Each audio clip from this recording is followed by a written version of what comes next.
Shut up.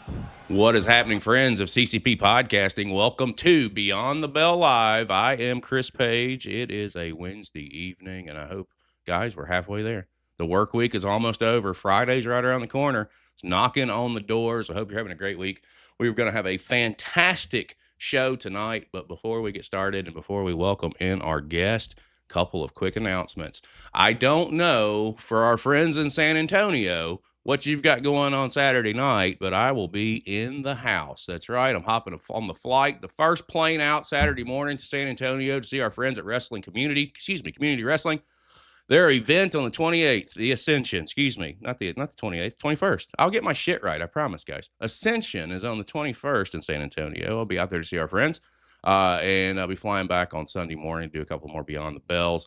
Also, if you're not familiar, let's go ahead and talk about it. We have got Chapter 3, Good Vibrations, is on the way to Southern California, Los Angeles to be exact, March the 28th. We're going to be in the house, and we have got a loaded lineup with some of the best in Southern California. It is going to be a happening. We have got on tap. Listen to this. In the main event, 2 out of 3 falls. The Pump Line taking on the Brothers Divine and what is the best of Southern California tag team wrestling. I cannot wait to see this thing go down. And that is not all. SoCal Pro Heavyweight Champion is going to be in the house. Matthias, over a year run, one-on-one with Millennium Pro Wrestling's Busio for the first time ever. And if that wasn't enough, guys, we had him here at Chapter 2, Next Level. J2 Mattioli and Skrilla the Great. It did not end well. It did not end clean. And with us, we're going to have our rematch. It's going down in Los Angeles in J2 Mattioli's own backyard. Skrilla the Great, J2 Mattioli Part 2. It is going to happen. And if that is not enough, guys, championship tournament implications. It's our own Devious Cast getting on the ring, going one-on-one with Mr. 551, CJ Tino. The winner moves on to the 25th in Orlando to challenge or be a part of the Heavyweight Championship Tournament. It is going to be freaking epic. And, ladies and gentlemen, this just announced. Yes, it is going down. The MPW National Championship is on the line.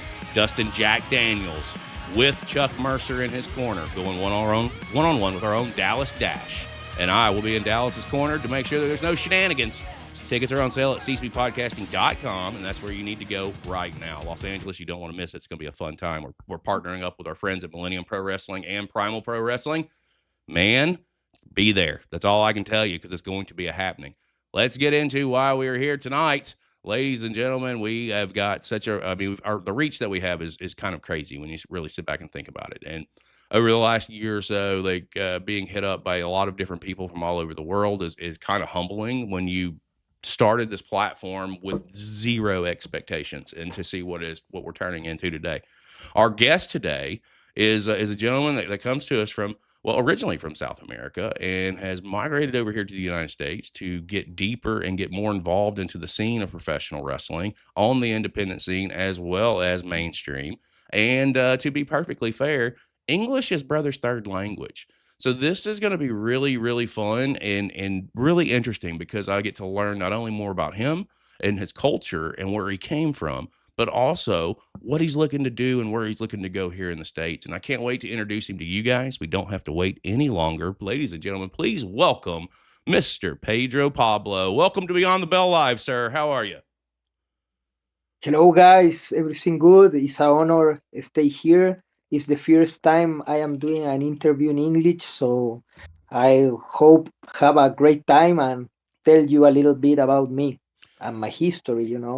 Well, I think that we're going to do just fine, and you don't worry about a language barrier or anything like that. We're going to make sure that you have a blast. We're going to make sure that our audience has a blast and that you have a really good time here and that we can do some stuff here in the future as well, because that's what I always tell people. Our door is not I don't do anything short term. I'm more of a long-term relationship guy. I like to build the relationships and I like to maintain relationships because that's the beautiful thing about professional wrestling is you never know. You never know. Before we get started and get too deep into the conversation, let me shoot over to Twitch. Harry's wife, Shannon, how are you? Hope you're doing well. And for those who are loading in, if you have any questions, please feel free to drop them. I'll get them worked in, I promise.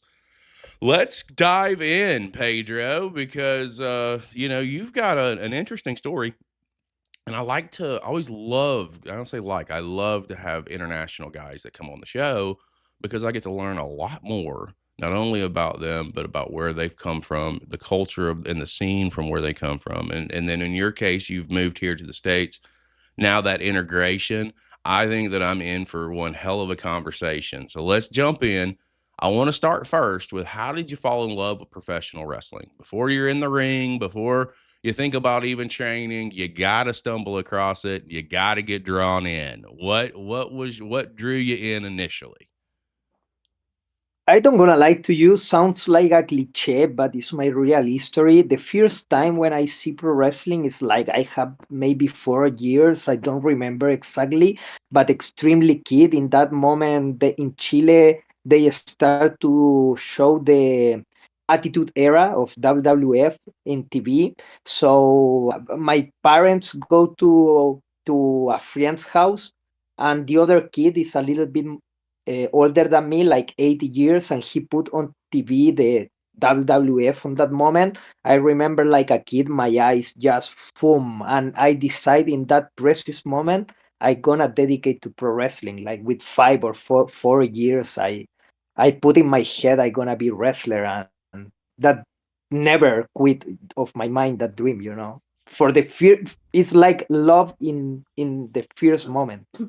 Oh, I understand completely. I always tell people that I remember some of my fondest memories. I mean, not fondest, but earliest memories. Like I had to have been like 5 years old, and my great grandmother was screaming at the television because like Dusty Rhodes was getting beat up or something. Like it was, it's so crazy. And then like keep in mind, I was a kid. Like I was like 5 years old, but it wasn't until like the mid Yeah. '90s that I was like I started to be able to follow it.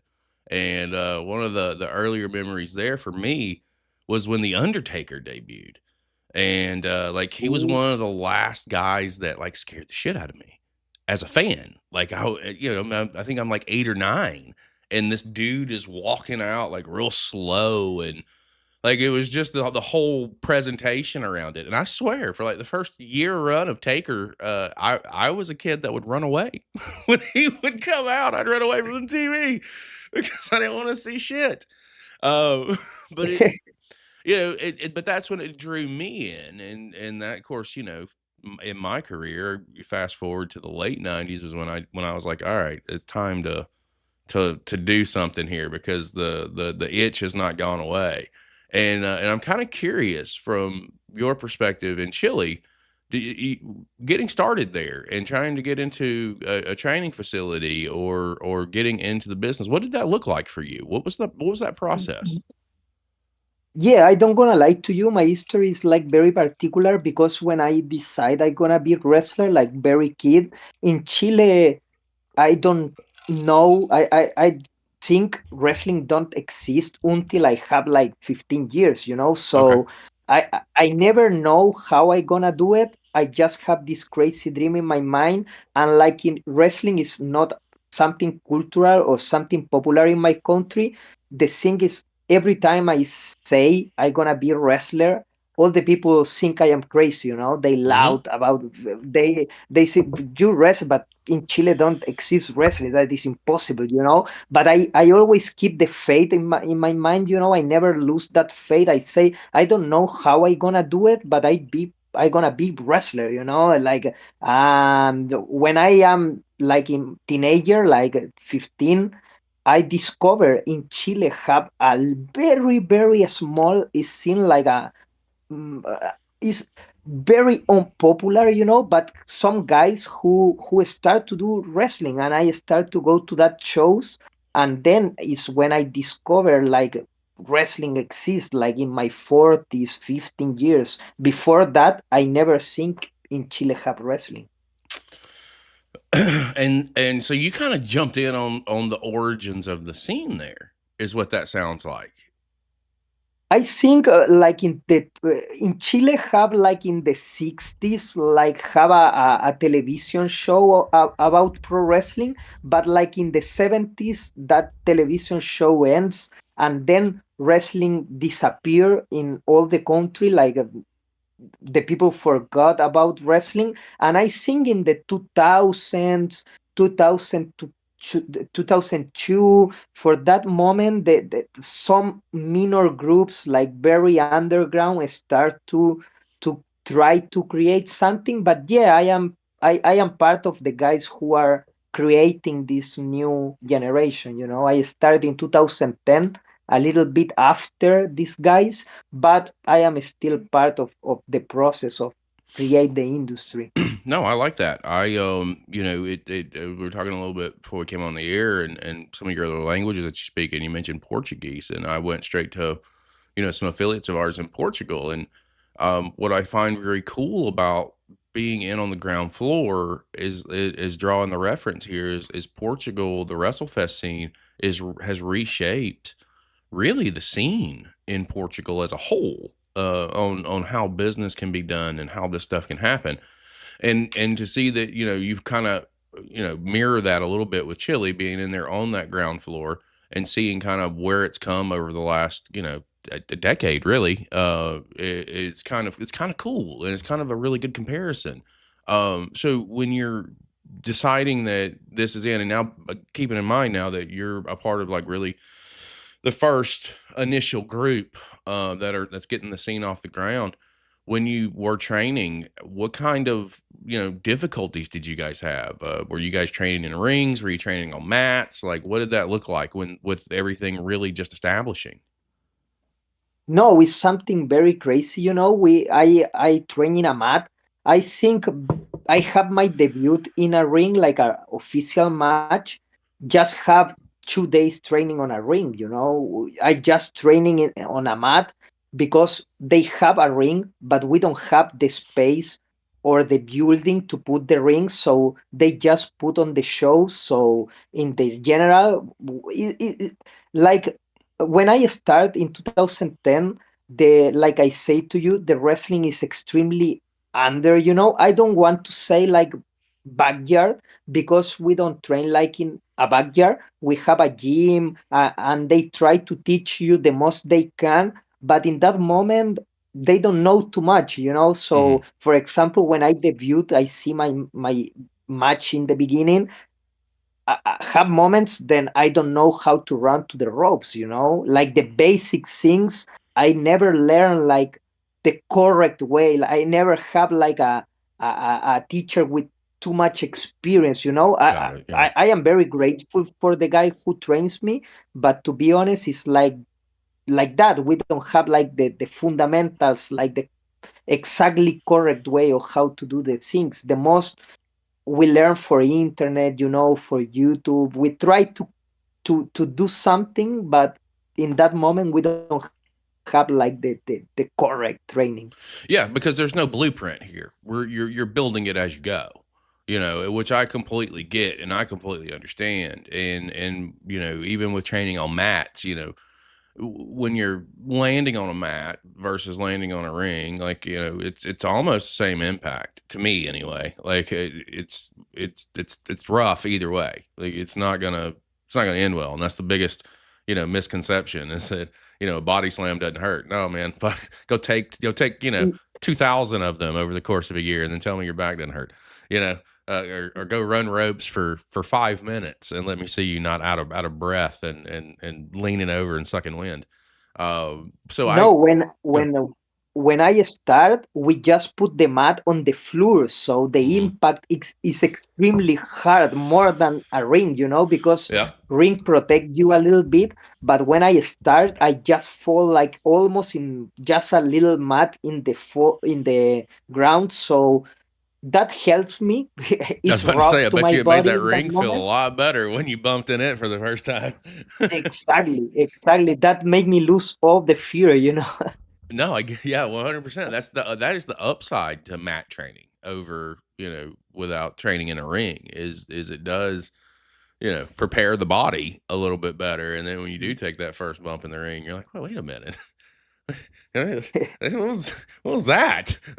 This is a memory foam mattress that I'm landing on. What is that out there? Let's do this.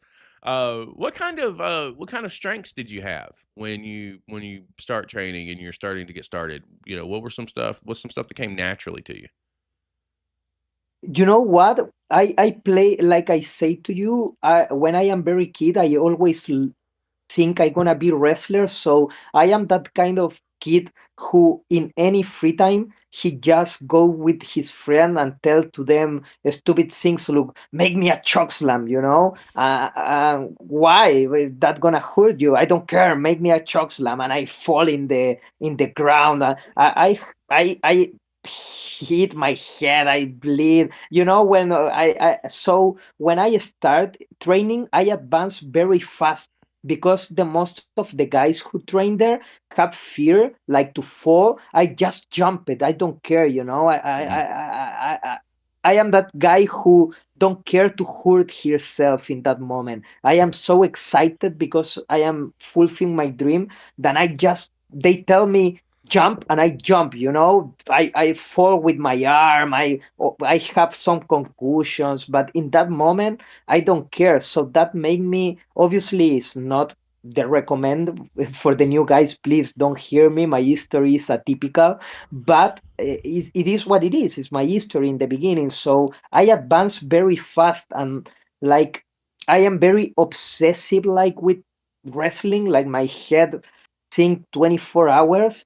I think the lucky I have is I have connection. I work in a gimmick immediately, so when I am very kid, I immediately think if I want to highlight, I need to connect with the people. So the most of the guys just are worried about the sequences and the moves, and I am worried how I can make the people hate me. So when I debuted, immediately the people start to boo me, and that immediately is what is happening here. This kid is making reactions. So I think in the beginning my career is like very explosive. Don't take me too much time to put me on the map in the Chilean scene.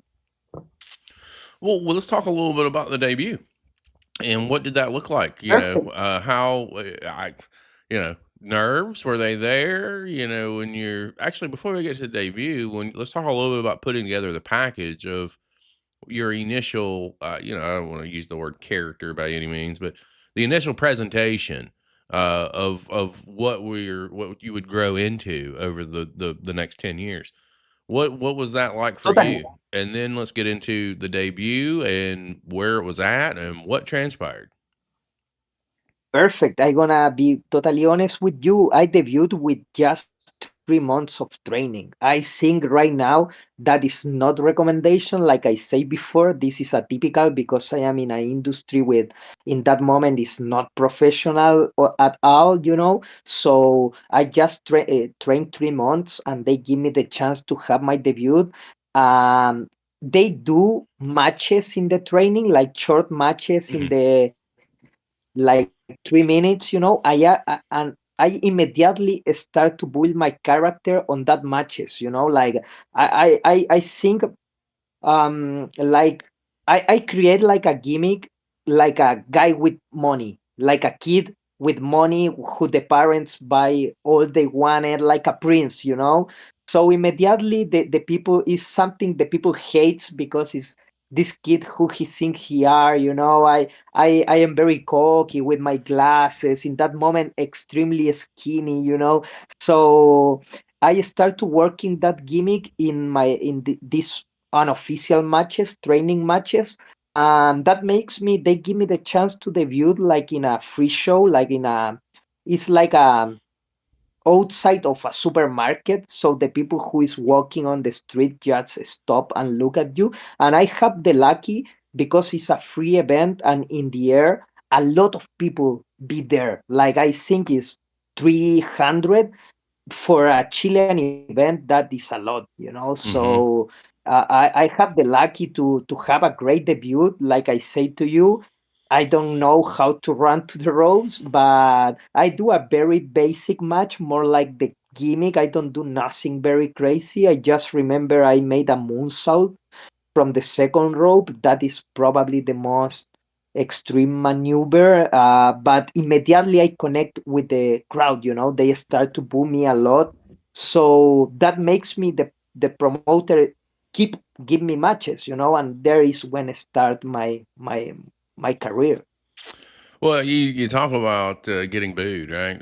Obviously, I think we talked a little bit before we came on the air. And when we got on the air, man, I was always a heel. I could not. I tried to be a baby face, and it did not work for me. I always found it easier to be hated than liked because all I got to do is just basically tell you you suck, and then that's going to get the first couple, and then I played off of that, and it was just easier for me to be that guy that give me a microphone. Let me go out there and talk people into the building, and then they can watch me get my ass kicked. It's an easy Totally, totally. it was an easy, deal, but of course, times were different. We're talking 1999, through 2005. We did like a territory loop is kind of how it was set up. Like we would run 6 shows, 7 shows a week in different cities every night, with maybe one off day. Uh, but it was a constant for 6 years. This is what we did, and it was so easy to hone in. So, for you being the villain, what entices you about that? What makes you want to be that guy that does get booed versus being the hero? I think because when I start, I like I say to you, I am very kid. I don't have like a big shape. I am like when I am kid, I am fat. When I start in wrestling, start to run a lot. So for fat, I become skinny, but not muscular skinny. Just a skinny guy, very young. With Mhm. baby face. The people told me that is a fun fact of my debut. In my debut, the people start to chant me Justin Bieber, like Justin Bieber in that moment is the baby song. So the people start to chant me like Justin Bieber. So I don't have the physique to be like a hero. I remember in some of the trainings, for the some reason, one of the guys tell I need to use mask, and I immediately say, please no, don't put me a mask because, like I say off the record, I love the entertainment part. I don't want to be like a luchador or a wrestler who just do moves. I always love it like them.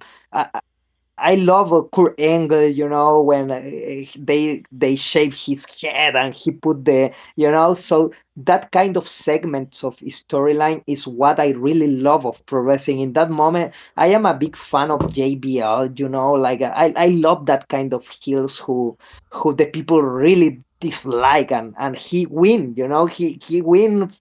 The people hates, but he always win with some trick or whatever. So I always, I don't know why. I just always thinking my career like a heel.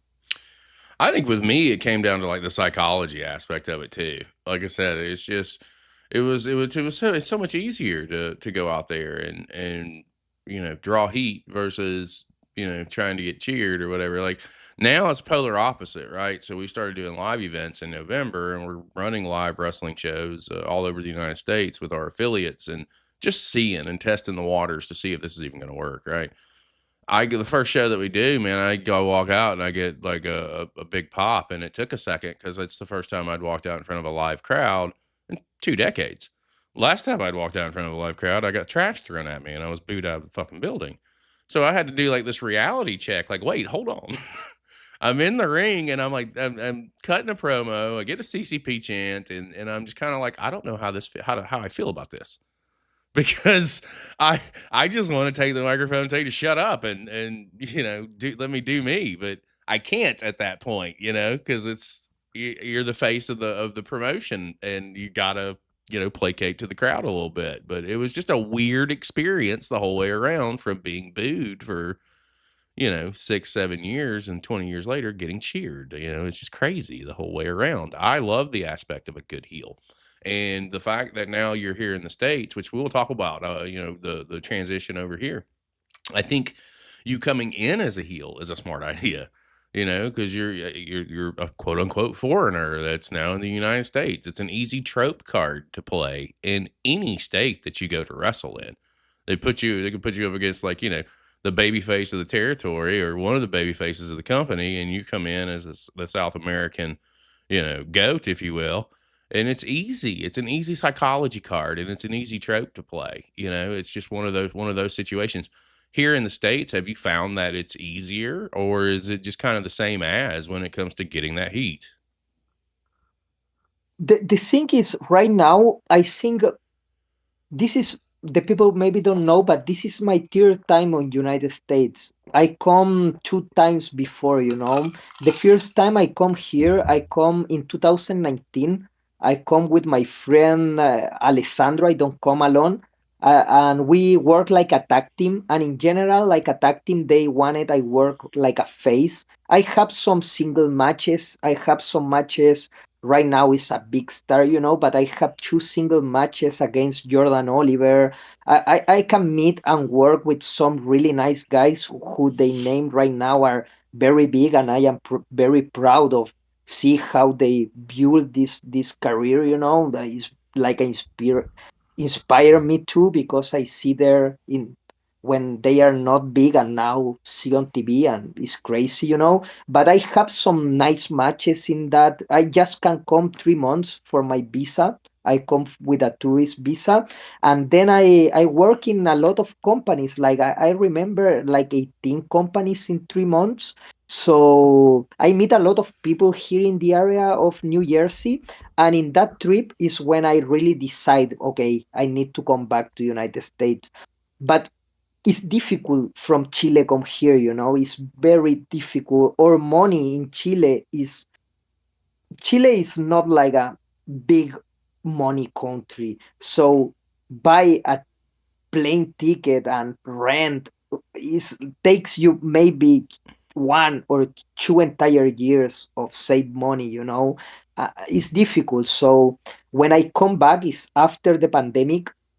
I do the Nightmare Factory in Atlanta. I Hmm. trained there 3 months, and there I try to be healed, you know, and it's worked. Like I remember that the coaches there, Cody Rhodes, QT Marshall, like what I am doing there, and they give me the chance to do a promo in the showcase they have, you know, and it's like my first promo in English, like in a ring, and and okay, and the third time right now I confuse if I come like a face or heel, and I am in a battle in my mind, but I feel like a heel. I have more experience than a face.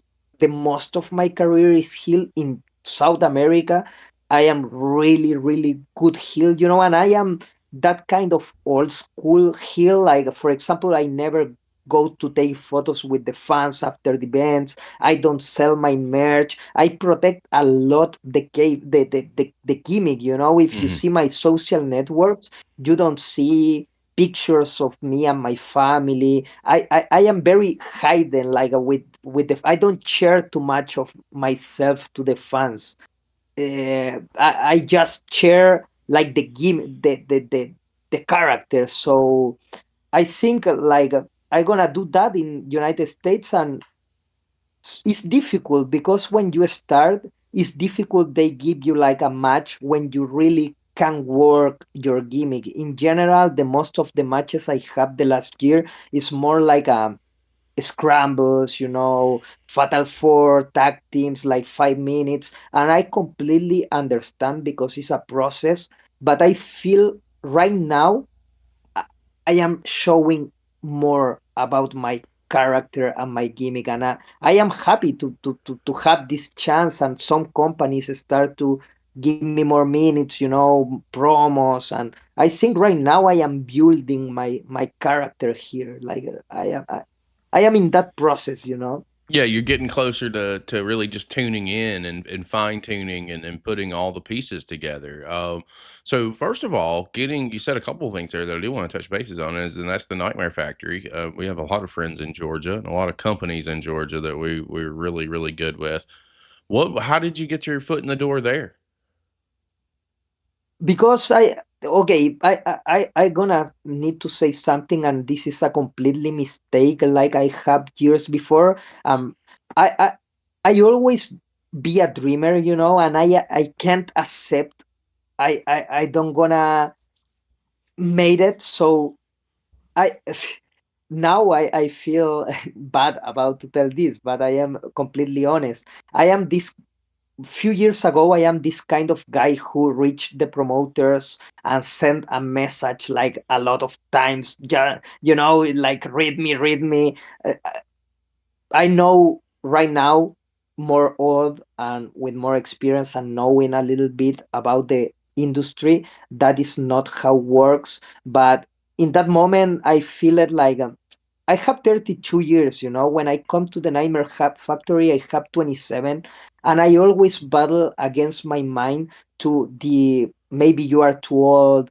maybe this is the last shot you have in your life to make your dream. So I start to send message like a lot to Cutie Marcha, and in some of this message, he just answer me and he say, okay, if you want to come to I think he never think I gonna travel. I think he say, okay, this guy is a crazy guy who messaged me, but he say, okay, if you come to United States, you can come to the Nightmare Factory. So I just say I have savings for the pandemic, and I just come and I think he's surprised I am there, and yeah, there is how I start. I need to say Cutie Marshall to me is very good. He helps me a lot. Well, I want to point out something to you, and I say this to anyone that brings up what you just brought up, and it revolves around age. I've had many people sit in the position that you are in right now, and within these conversations on Beyond the Bells. And anytime someone says, "I'm in my early 30s, but I feel like this could be it. This could be the last. This could be it." I always reference Diamond Dallas Page, and I reference him because that brother didn't really start hitting any momentum until his late 30s and into his 40s and into his 50s. And I say that because he got into the business way earlier than that. And then like I want to say late 80s, he did a couple of matches, then got out and did the nightclub and the bar scene, and then got back in the mid 90s. So for anyone to say that, I don't know, this may be a situation, and I also understand that it's you in your head, but that's you, that's your head playing games with you, is what that Totally, is. totally. You Because know what happened? go ahead. You know, I can be honest with you. The thing is, I come from a part of the world who right now, with all these advances and wrestlers from here come there, right now it's not impossible. But I come with the time where a Chilean wrestler come to United States to wrestle is something impossible. Really, nobody believes that can happen. When you are I always feel I am battling against the impossible, like a fighting against something crazy, something who the people louds, for too many years. So that makes you like, for example, here in United States, if you see a guy with talent, you say maybe this kid I gonna see him on TV in few years. But in Chile, it's impossible in that moment. Nobody's Mm. thinking all the wrestler, all the fans think is something crazy. So that put you in a like you always feel you are fighting. You are never like in your mind. You are never advancing. You always are fighting with for something. And I don't want to say like an excuse because with the time I learn but in that moment I feel it like for example, if I don't do it in 2021 is my last shot. And I when I come back to Chile, I really feel like an entire year depressed. I really feel it like I lost my shot. And that is then I work in my mind, with meditation. I start to sing, like I read a lot, and now I don't care about the time, but in that moment, yes, because like I say to you, a lot of people tell me it's impossible. That works my head. Let me relate to you on that. So this platform, do you know how many people have told me that I was crazy and that what you're doing will never work, and that you're wasting your time? That was about a year and a half to 2 years ago. We've been doing the platform for 2.5 years. We've been doing the independent scene for 2 years. When we started, we were seen by zero, and now we're seen by almost 750,000 people a month. That is because we didn't give up. And that is because, like, Exactly. I don't listen to negativity. I feel that, especially here in the States, I think that there's a lot of that that's going around. And, between wrestling and politics and all of it, I don't have time for it.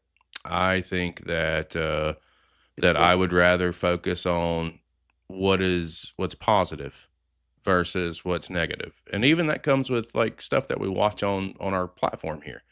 If we're watching full shows and somebody fucks up, well, I'm not gonna chastise them because they made a fucking mistake. Do you know how many mistakes I made when I was in the ring? I'm gonna talk about how quick did you Yeah. get back on track? How quick did the crowd get back into it? And then again, accentuate the positives, hide the negatives. Oh, you just kind of screwed that up right there. But oh my God, you see how fast he got them back? You see how fast the crowd's invested? They're right back on track. Blah blah blah blah blah blah blah. Roll into it.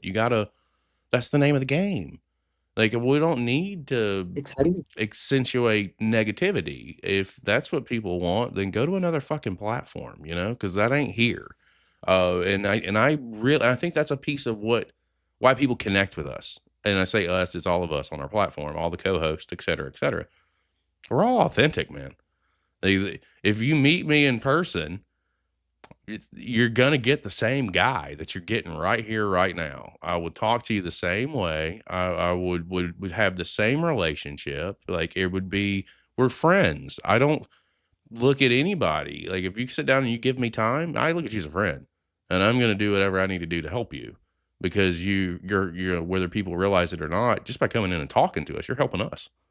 So how do you give Yeah. back? That's where our live events came into the equation. How do I give back? How do I say thank you?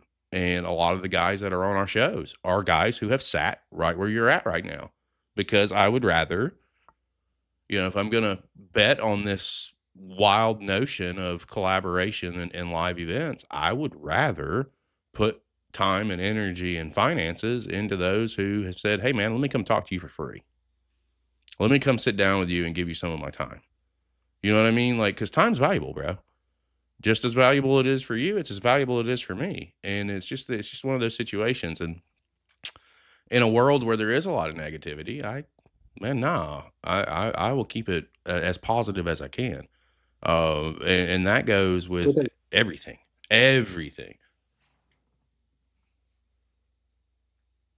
Okay. No, you have totally reason. I work a lot on that, and I realize if I really want this, I can't give up and I need to continue. And when I change I work on my mindset, everything start to work. It's like you say, when you see the things with positivity, the things start to happen, But if you are negative, it's like you attract what you think, So, but that takes a little bit of time to understand. And like I say, that year when I come back to Chile, I really feel like I miss it. I feel very guilty, to don't be enough to fulfill my dream. Like I really have a bad time there, but that makes me work a lot on myself. And like I say, I start to I don't gonna give up, so I need to fix this. And there is takes me a little bit of time, but finally I come back here. And yeah, I now takes me time because I apply to a visa, talent visa, and takes me 2 years the government accept me. but finally I have a work not yeah, it's a work visa for 5 years, so I can stay here in United States until 2028. And yeah, that is big because what we say, I don't give up, you know. Well, I mean, you can't really. I mean, you can fight for your dream. And for me, it's like, I make no bones about it. With the platform here, this is what I want to be doing full time. Unfortunately, that's not how the cards are being played right now. I work a full time job, and then this is another full time job.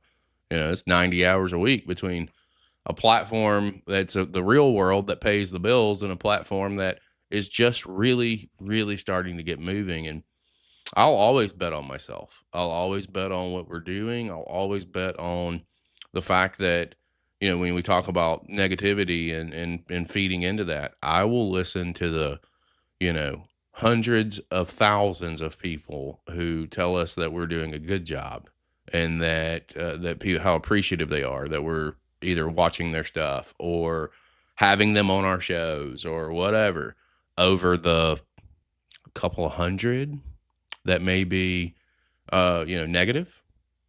No problem.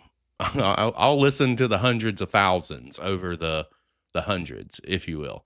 Um, so that we now that we know that you're here till 2028, what are you working on right now? Like, what's going on with you? What are the companies that you're working with? Like, what are some of the things that you're doing? You talked earlier about having a couple of matches with Jordan Oliver that were really important to you. What are some other highlights that you've had thus far since you've been here in the States? Some highlights I have worked with when I come here the first time I work in a company named H2O of Matt Tremont. Yep. I work with them like these 3 months. So when I come back 2025, Matt Tremont give me the chance to have a single match with Marcus Mathers. I think that is one my from this last run. I think that is one of my greatest matches I have. Is in IWTV, and I am very proud of that match because Marcus is one of the top guys in the scene, and I think we really have like a competitive match. It's like a 15, 20 minutes, and I like a lot that match. I hope if someone then want to see it, is in IWTV. I have like I say to you right now, I am in Jersey area. If I live in Philadelphia, and I am working here for the moment on Titan. I start to work every Friday on Spo of Johnny Kachmer. I am working like in the scenes here. I gonna have a debut soon in Mawa, Battlefield of AFA. I am working too. Um, the thing who limits me like in a personal life is like I come recently to the country, like you say, it's not just wrestling for the moment. I need to real life, you know, and I still don't have the chance to buy a car, to learn how to drive and have my own car. And that is a big limitation because I received some opportunities, for example, in Connecticut, in another promotions of New Jersey, and I don't have the train don't go to there, Mm-hmm. have some places like if you don't have a car, it's impossible to go, and I lose a lot of opportunities. And I think that is my big obstacle right now. I always depend of someone who can drive me, and like I say, I lost a lot of opportunities to start to moving me more, but I am working hard. I hope this year make the course, take my lesson, buy my car, like a process, like step by step. To me, any match here is extremely important because have a lot of people who don't know me, so I always feel like someone can see me for the first time, and the first impression is important. So I always try to put like independent of the match, is a scramble, is a 5 minutes, is 20 minutes, is with a name guy or with a guy who is starting. I just try to go with my 100%, because I know that match can open doors. I always think if I do great here, maybe this company takes me one more time, or maybe someone see me, like I always try to go with. everything I have. All it takes is just being seen by the right person at the right time. That's it. That's the name of the game. And you know, like I said, we've been fortunate. Recently, sorry for You're interrupting. fine. Sorry, I remind you, I know you work with Devious Cast too. Hmm. Recently, like 3 or 2 months ago, I have a single match with him. I like a lot that match too. You know, this guy is incredible. He is one of the prospect of the Indies. We really have a fun that in that match. You know, like there I work like a heel, and I think there I show a lot of my gimmick working with him. So that is one of the recent highlights I have. I make no bones about it, man. I've been watching Cass for 2 years, and the first time that he was on my screen, I see talent. That's what I see. I see talent, and I see what somebody's gonna be. I don't see what they are right now. I see what they're going to be. And Cass is one of those guys that in the next 10 years he's gonna be on. He's gonna be wrestling at WrestleMania. There's no ifs, ands, or buts about it. He is young. He's talented. He is athletically gifted, but above all else, he's got a brain, and he's a smart kid. And I don't say kid disrespectfully at all. He is fucking intelligent, and that makes him such a big threat on the scene because he's got it all. He's just one of those guys. And when we were doing our live events and putting them together, I would be lying to you and to the world if I didn't tell you that the basis of putting some of these events together and the first person I reached out to was Devious Cass and said, I'm doing this. I want to work with you Totally. because we've built a really good relationship with him and his dad and his family. And I was just like, what can we do?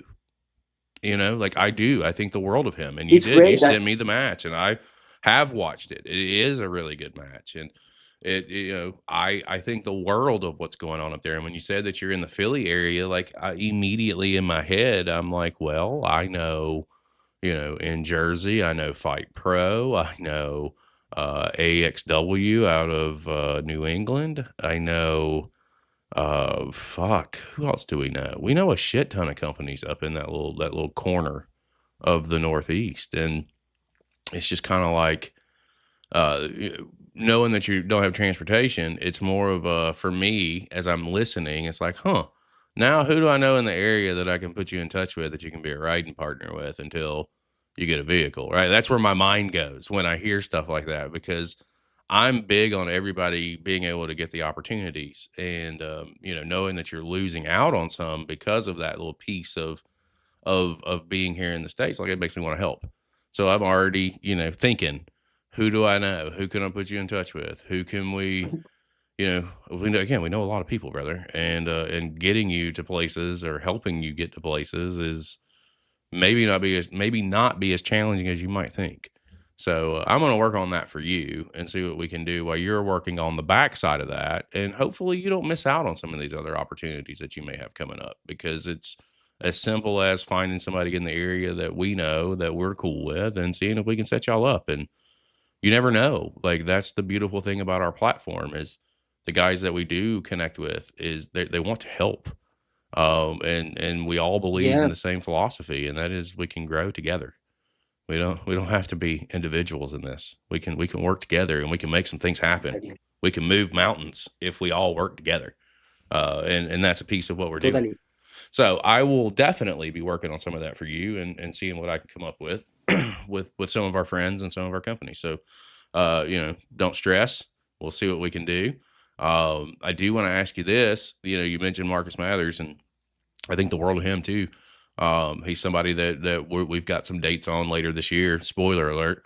To do some stuff, and really can't wait to be able to work with him. So between him and Jordan Oliver, what other kind of big matches have you had since you've been here? What other kind of big experiences? Because both of those guys are hella talented, and both of those guys are doing a lot, and outside of cast too.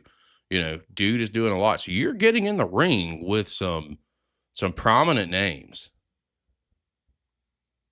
Yeah, yeah, yeah. I have the lucky to work with nice guys. You know, I worked in my first time. with a tag team. I have a lot of respect with them. Ugly Ducklings. Yep.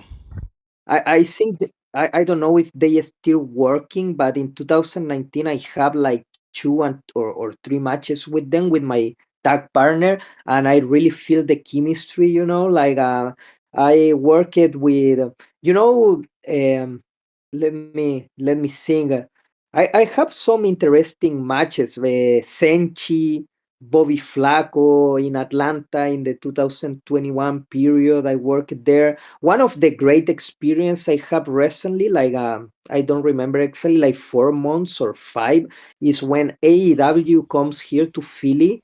I work with them, like obviously extra work, but Yeah. I am there in the locker room, and I feel like it's my first time there, like in a TV company, so I feel very comfortable there.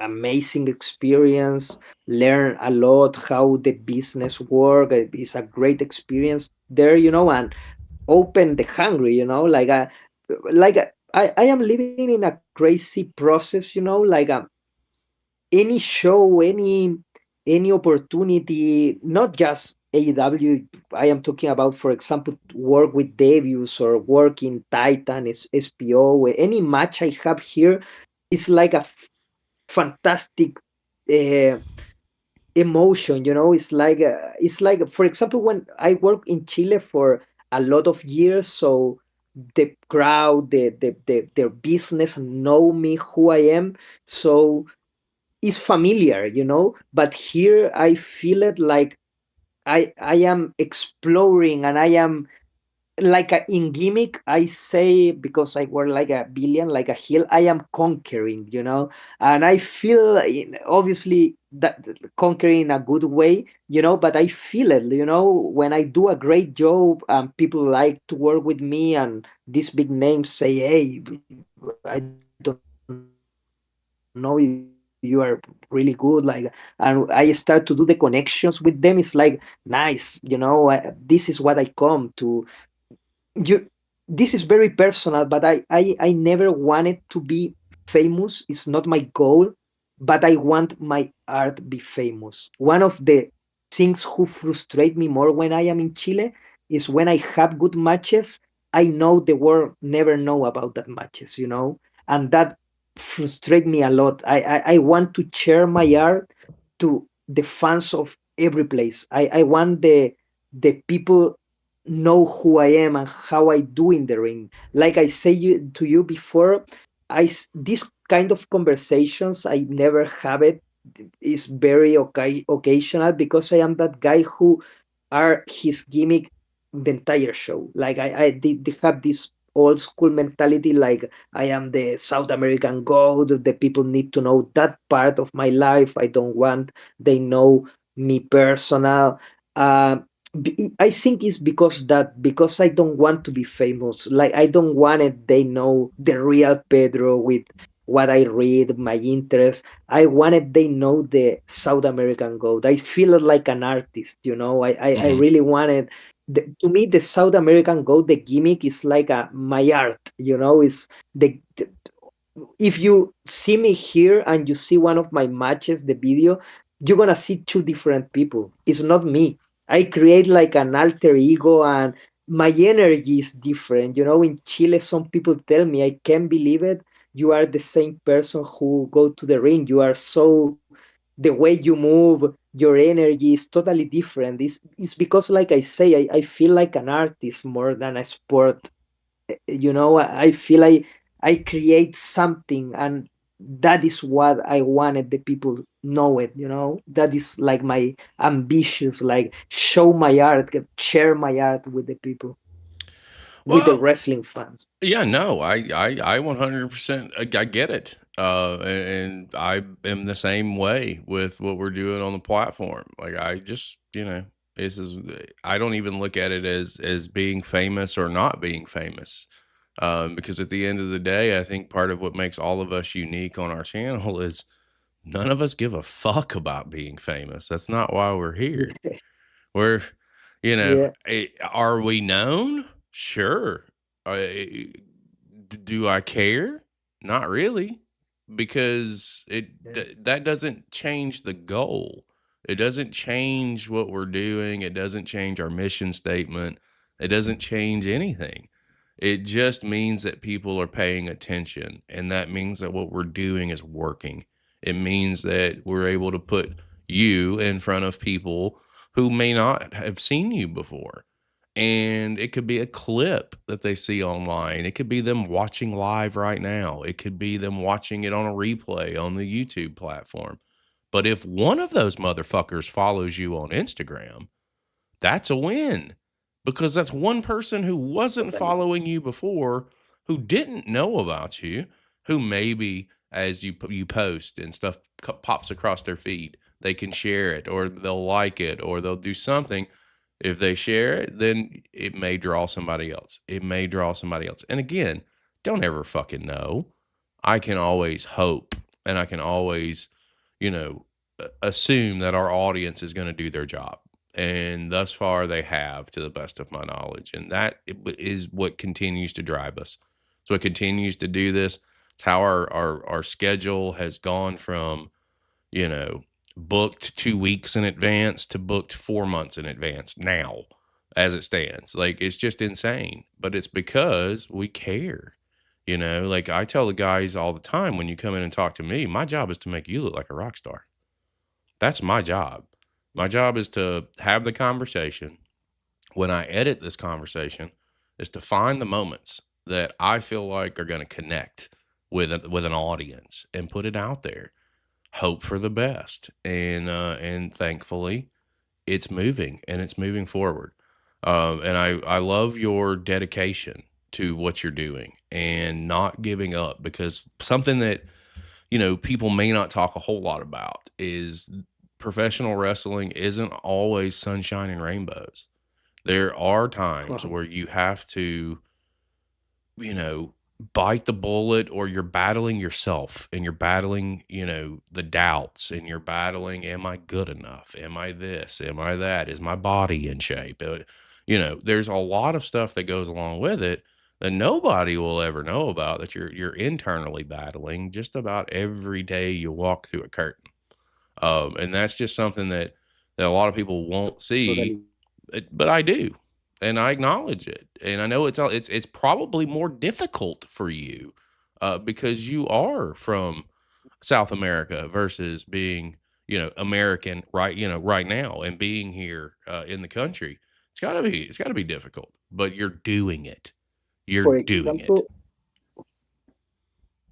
example, sorry for interrupt you, but what you say is really, like I don't like to talk like about like the difficulties, because I think every person have their own path, but the, the conversation flows, and I need the too difficult to me is I need to leave my entire life to come here, Hmm. and in Chile, I really have a good life, Like I say to you, I am working in the biggest companies. I have my own wrestling school with my friend. We teach like 25 guys every 2 times per week, Monday and Saturdays. I have very good relation with my family.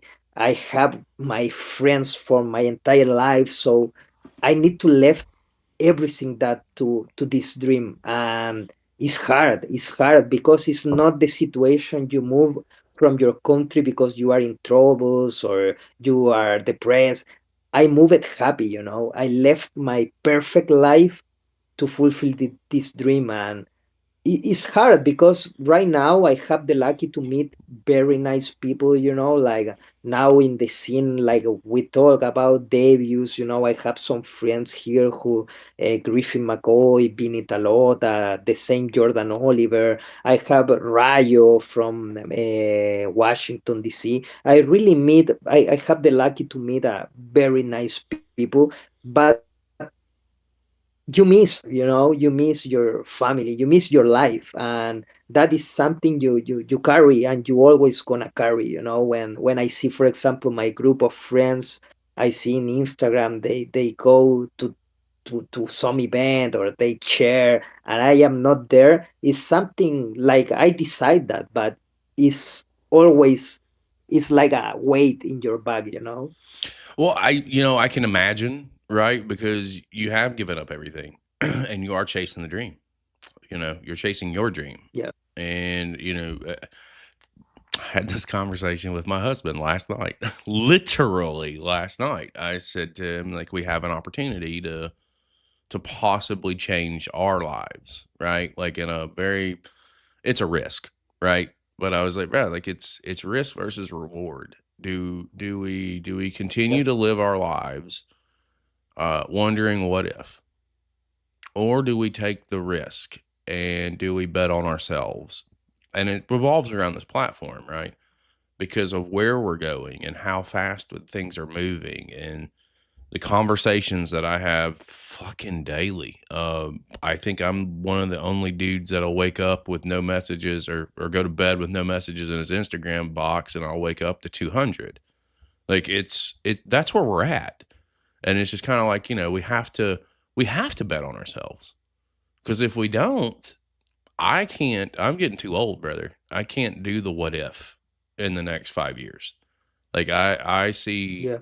serious momentum, and I think that there's major opportunity to make the independent wrestling scene a better place.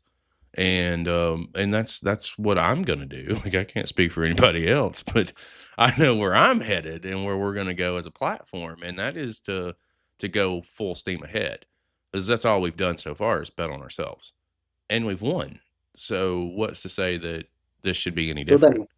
Totally. So your mentality is something that needs to be seen and it needs to be heard. And I'm glad that we've actually had a chance to talk about a little bit of it throughout our conversation because it's something that you got to have if especially if you're going to be successful in professional wrestling. And you, sir, so far have put everything on hold. You've made the moves that you need to make. You've gotten to places and done some things that most guys out there would be really, just over the moon about. And I love the fact that you're not complacent with it. You're wanting to what's next? How do we move forward? How do we connect these dots? How do I get noticed? How do your brain essentially? I love your brain and how it's ticking on professional wrestling. Now, a second ago you did mention you got an opportunity with AEW.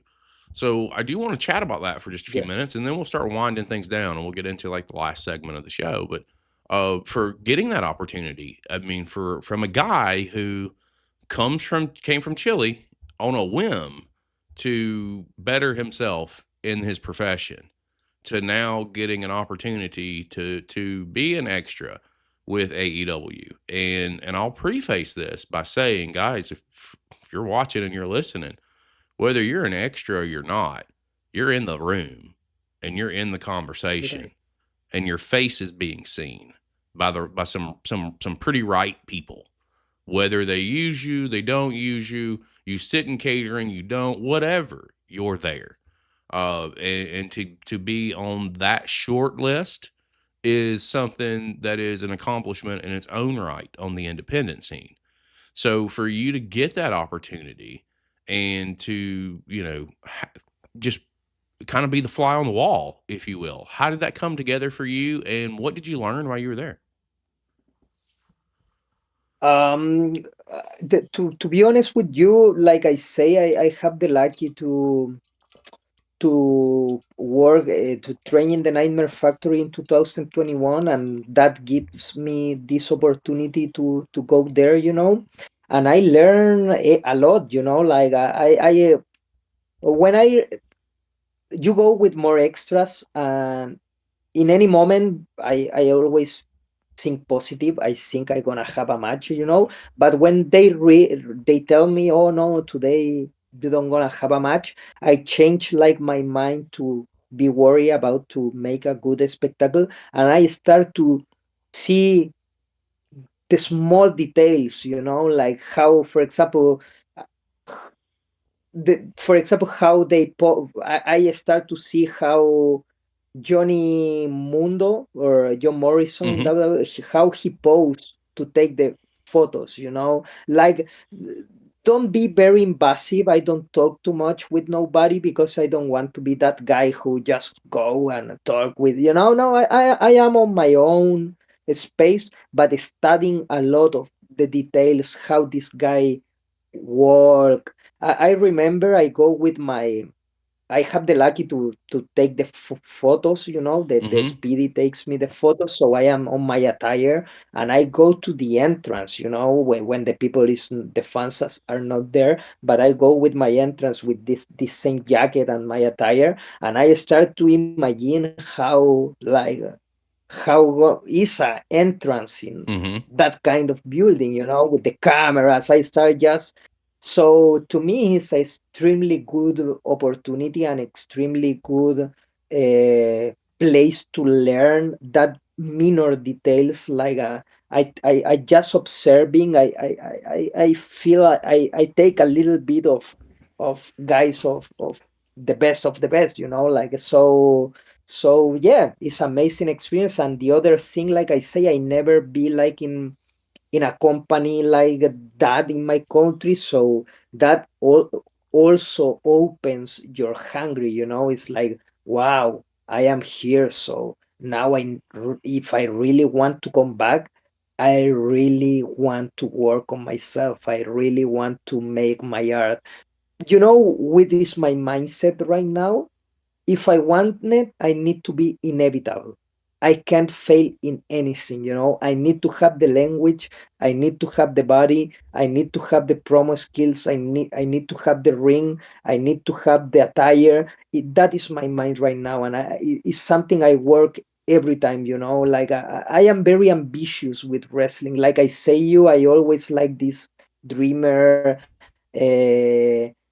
crazy guy who really, but like I say, I see this like an art, and I think that to see this like an art is a privilege, because art, you always can fix something, or you always can create something. So every day I try to think how I can be better and how I can modify something to, like create something. And it's a very funny and moment. Like it's I don't know how to explain, but I No, no, think I you get it. understand me. No, no, I get it. It's all about making Sorry, those moments. sometimes I am very passionate and I talk a lot. Sorry for Don't apologize. This is your show.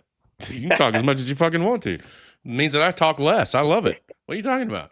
Uh, over in chat, real that. quick, Goth, which you may have seen him. He probably has posted your appearance on the show several times. He's one of our co-hosts. Yeah. He's dropped a comment. I appreciate your dedication for the love of wrestling, which is something that obviously we touched on a few minutes ago, but it definitely needs to ring back out there because mentality is a lot. And when you have the right mentality, then you're more prone to be more successful. And you're just now starting to get some of these opportunities, and I do feel like you're doing some things, and you're going to be making some moves. And at the end of the day, when it comes down to the appearance with AEW, like my mind goes back to your home country and what that means to them too, because representation matters.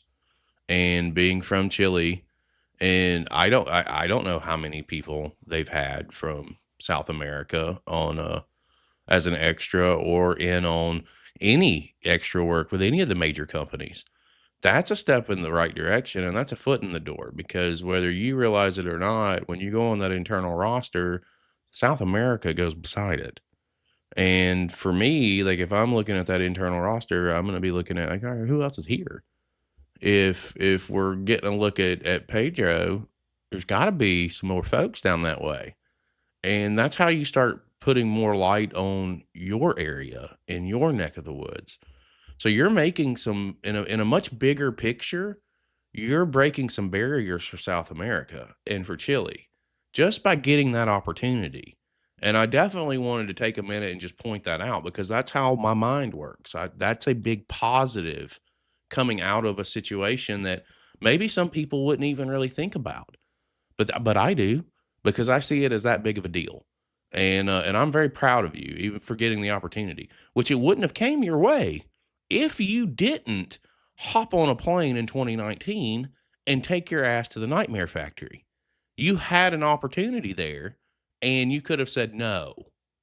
You didn't. And it's paying off now. It's paying off 5, 6 years later. That's a beautiful fucking thing. And if no one else takes anything out of this conversation, you should take out that hard work and dedication will pay off. It will, and it is right now for Pedro. And I'm sorry, I get one rant a show. I just used it, but I used it in a positive way. Because I definitely think that that needs to be brought out and needs to be talked about. You're definitely putting the light on your home country. I hope so. I know in my country have a lot of talent, have a real good guys, and if I just make some people have interest in see something of what is happening there, to me it's like a big it's nice. For the moment, like I think you need to be a step by step. For the moment, I am worried of my career, but obviously, like in a future objective, is that one. If in some moment I have the chance to have a nice career and fans start to get interest on myself, I really wanted to they also have interest in what is happening in Chile, in Brazil, in Peru. Right now, I don't wanna lie to you. I think I need to focus on me because I need to create my brand, but like a long term objective, obviously that one is one of that, like if I can make people get interested in what is happening in South America, to me I'd be extremely proud of make that. Well, you're already doing that, brother, and it's gonna be it's only gonna get bigger and better from here. Uh, so I want to roll into what I call our last segment of the show. And again, with these conversations that I have with you guys, I know they're surface scratchers.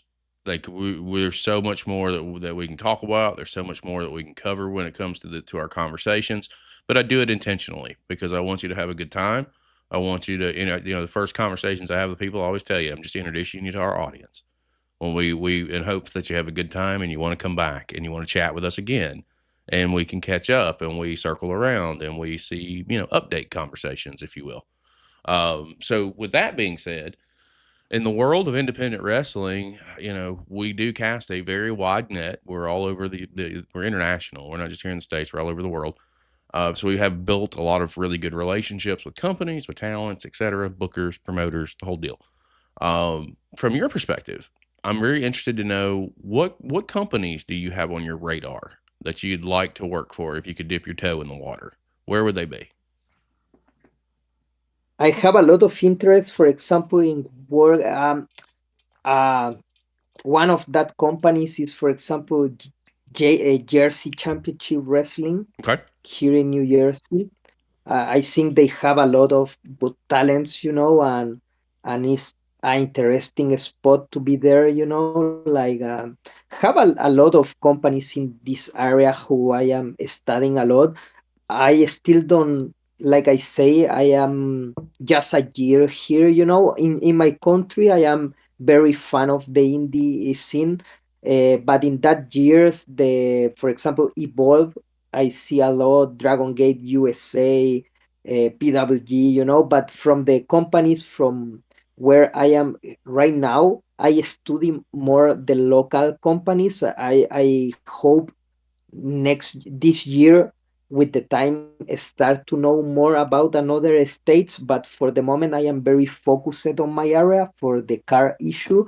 So for example, the companies I more study is, for example, Jersey Championship Wrestling, Wrestling Open, Wrestling Pro, like GCW, or also there are have that kind of companies in the area of Jersey. I see a lot, and in New York too have Battle Club, have some nice companies too. That is the companies. But like I said to you before, to me in this moment, I want to showcase. So any opportunity, I gonna try to take it. Like I have my goals, obviously, but I am enjoying this process to showcase. So whatever opportunity who comes, probably I gonna accept because I am on that process to start to building step by step. No, makes sense. And there's some companies that you mentioned that we're friends with. So I'll get with you off the air and we'll drop some DMs. Fight Pro too, you name Fight Pro. I sent some message to them, but I want to say that I completely understand. For example, when I send message to the promoters and they don't see or they tell me, oh, maybe next time. I am professional. I understand. Have a lot of guys who message them. I completely understand that, but is the way I have right now. When I have my own car, I can go to the events, meet them personal. But for the moment, the way I have is right, and some opens and some others no. But I completely understand if some promoters is seeing this is I sorry if I write a lot. Listen, you should never apologize for, and I tell guys all the time, like I told you, I get hit every day by people wanting to work shows, by people wanting to get on the podcast, to companies that want to work with us, et cetera, et cetera, et cetera. But I tell people all the time, like my thing is this, don't, and they always apologize. I'm so sorry for constantly, DMing you. Don't apologize for trying to get work. Like, it is depending on who you are, and it determines how you look at things. And how I look at it is, when I get DMs from the same people over and over about shows, it's like, hey man, I appreciate you continuing to stay on top of me, because if you don't, my world moves 100 miles an hour faster than just about anybody else's that I'm aware of. They're sure that there are people out there way busier than I am, but on the backside of that, with everything that we're moving and everything that's moving forward, I'm fucking busy, and I'm not gonna remember to send a DM. Hell, one of my case in point, one of my guys, JB, has to keep my schedule straight for me because I have so much shit that's scheduled Monday through Sunday, 7 days a week, that I can't stay on top of all of it. It's not humanly possible. So don't don't ever apologize for looking for work. You know what I'm saying? Like, that's just one of those things that I think is commendable, and I also know that promoters think that it's commendable, especially reputable ones. Now with Fight Pro, Ernie, I have his number in my phone. I'll handle that. Don't worry about it. We'll get you on with Fight Pro. That's that's a me. Hey man, what would it take to get Pedro on a show? Oh, is that it? Okay, cool. Let's make that happen. And we figure that out. That's a piece of how we do things, man. I'll sponsor you if it means that you get an opportunity with a company that you want to go do some work for. The platform will sponsor you, because that's how we continue to build our relationships. So there are ways to get you opportunities that in the door with companies. You mentioned WrestlePro. We have a pretty good relationship with them. We've done many sponsorships with them. So it's another company that we can reach out to and say, hey man, I'll sponsor Pedro if you give him an opportunity. What's that look like? And 99% of the time, they always fire back, oh, no problem, because they're not having to pay for you. You know what I mean? So, like, for me and the channel, it's investing. You guys are the ones that are out there Totally. entertaining us. And you, again, like I said earlier, have invested in us just to give us time. So that's how you say thank you. You invest back. You know what I mean? Like, that's, call me crazy, but that's how I work. So we got some companies. Who are some people that you want to get in the ring with that's on the radar? Ooh, that is very interesting. For example, like I say to you, I have the chance to work with Jordan in 2019. Have another guy who I never work, and I think we really can do a great match is Griffin McCoy. Like Yep, I Griffin like Griffin. McCoy, I think is one of the. I like Griffin a lot. For example, have a lot of names. One of this is right now he's on TV, but Sometimes he works in some indie companies. I had the chance to meet him the first day I am here in United States. He is incredible in the ring, but also we have like an 45 minutes of talk and very interesting conversation when he gives me the time to give me a very nice feedback, and I never gonna forget that. So, for example, one of the dream matches I have is Mike Bailey, like from right Speedball. now is in AEW. Yes, sir. Mike Bailey also, I one of the things I don't tell in the interview is like I practiced kickboxing for like 4 years, and I think my style in the ring is very striking. Hmm. For example, the most of the people think because I speak Spanish and I am not extremely big, they always think I do like lucha styles. Is the first impression always, oh, you're gonna do a lot of flips. But if you see my matches, I like more, with which guys are my reference, like Fit Finley. I love when wrestling looks like dirty, looks like not clean, not Hmm. looks like, oh, that punch hurt really the guy. I love that messy wrestling, like the and I think that is my style. So with a striker like Mike Bailey, I think that can work extremely good. But have a lot of names, Vinny Talota, have a real interesting names right now. If I start to talk to you, have a guy who is very friend of Marcus Matters, Austin Luke. Hmm. He's very good too, like have a lot of names. Ryan Clancy, I meet him in one of my last shows. I feel he have a very good talent. Have a Absolutely. lot of guys here. Fancy Ryan Clancy is my dude. I love me some Clancy, dude. I love his gimmick. I love the old school mentality. I think that's fucking great.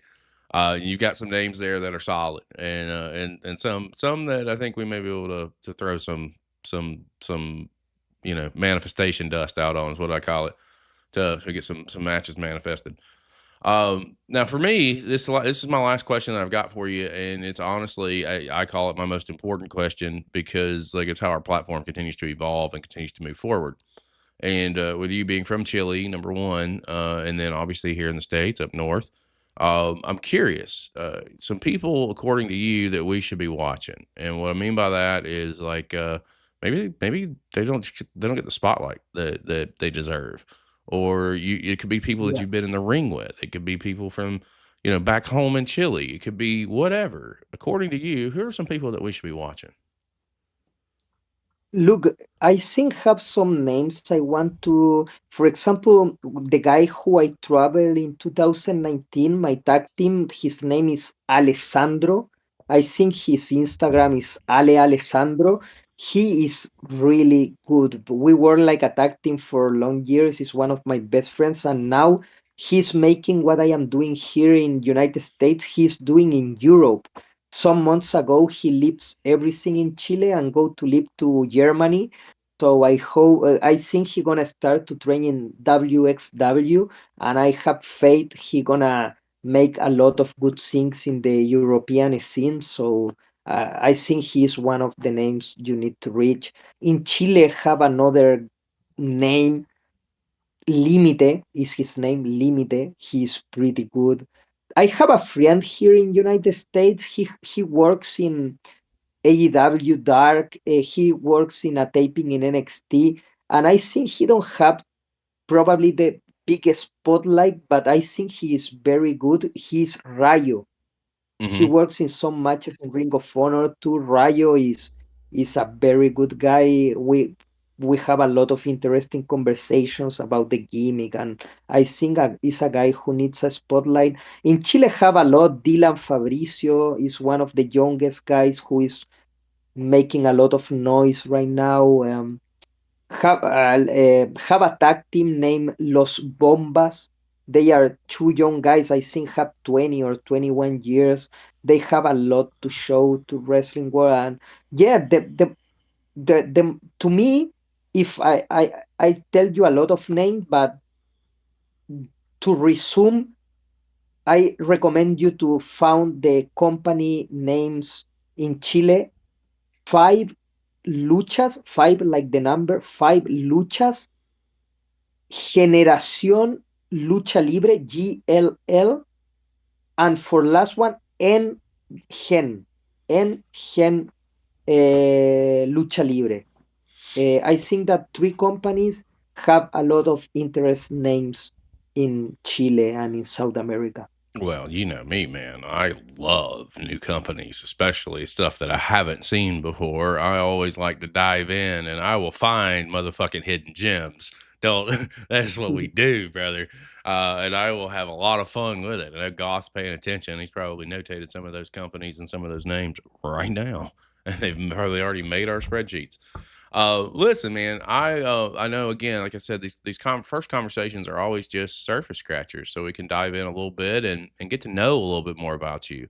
And I'm very thankful that we were able to set this up and get the time to sit down and kind of introduce you to our audience and what may come when we put some stuff out online and I get through the show edit. We never know what's going to happen, but I do know this: your dedication to what you're doing is a big piece of what will make you successful.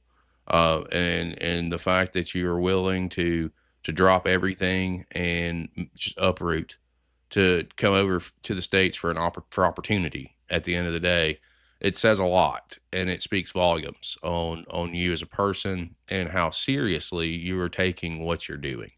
I will tell you this on the way out before I turn it over to you. I don't ever want you to question yourself. Don't question, am I too old? Am I gonna, don't play the mental games, man, because that's all white noise. And that white noise in this line of work can be very, very, detrimental to overall success. If you keep that, And I really be happy to can share a little bit of what I do, and you do great, like thank you. Just thank you for the platform. Like I detrimental to really overall success. appreciate. Keep that. And to the fans who is seeing this video, I hope can share my art with you. And like I say in this video, I gonna every day get a little bit better to can show a nice art and make a something nice in this wrestling business, because this is the passion of all of us. Absolutely, man. I am here for it. Guys, for all of you who have been watching, if you're live with us now, or if you're checking us out on a replay, the easiest way that you can show your support is by sharing, and subscribing. And the beautiful thing about all of that is it's fucking free. It doesn't cost you anything. It's been on the screen the entire show. For Pedro, South American Goat over on Instagram. That's where you got to go. Hit the follow button. Brother's rocking 10K right now on Instagram. Be one of the ones that follow along with his journey and share his stuff. You're scrolling on fucking social media anyway. Just hit the share button. That too is free. It doesn't cost you anything. This has been a very fun conversation, and I definitely look forward to having you back on so that we can circle back around and we can catch up with what you've done throughout 2026. We'll definitely set some stuff up for maybe June, July-ish. We'll get you back on. We'll see what's transpired over the last couple of months. We'll check in to see how we are on getting the driver's license, and hopefully by then we would have hooked you up and definitely got you, get you tied in with some people that we know, and maybe you can get you some of these shots that you need to make to continue to move forward and progress forward. It's going to be a wild, wild ride. For my guest today, Mr. Pedro Pablo, I am Chris Page, and we will see you next time.